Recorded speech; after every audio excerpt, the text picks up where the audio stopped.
Deddy Mulyadi murka uang kompensasi sopir angkot Puncak disunat, akan proses hukum oknum Dishub. Uang kompensasi ratusan sopir angkot di Bogor, Jawa Barat diduga dipotong.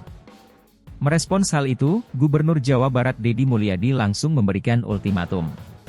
Pihak yang diduga memotong uang kompensasi tersebut ialah oknum petugas Dinas Perhubungan, Dishub. Kemudian ada organisasi angkutan darat, Organda, dan kelompok kerja subunit, KKSU. Jumlah uang yang dipotong atau disunat adalah Rp200.000 per kepala dengan dalih uang sukarela. Kang Deddy pun tak segan membawa kasus ini ke ranah hukum.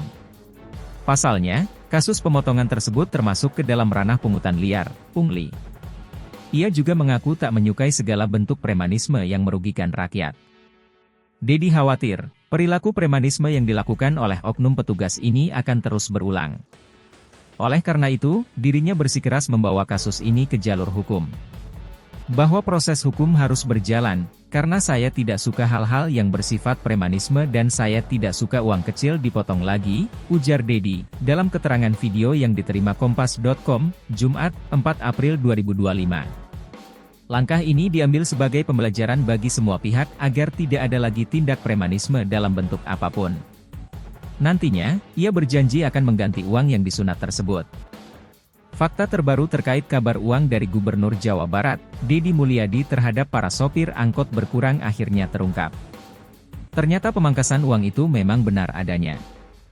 Sopir angkot Puncak Bogor tidak menerima semua uang kompensasi dari Gubernur Jabar Deddy Mulyadi. Hasil temuan Dinas Perhubungan, Dishub, Kabupaten Bogor, uang kompensasi untuk sopir angkot Puncak ternyata disunat Rp200.000.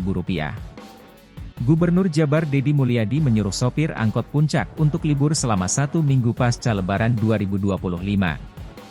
Hal itu supaya mengurangi kemacetan di Puncak Bogor. Kapolres Bogor AKBP Rio Wahyu Anggoro mengatakan kebijakan itu memang berdampak pada kondisi lalu lintas di Puncak Bogor. Menurutnya meski macet, namun antrean kendaraan tetap bergerak.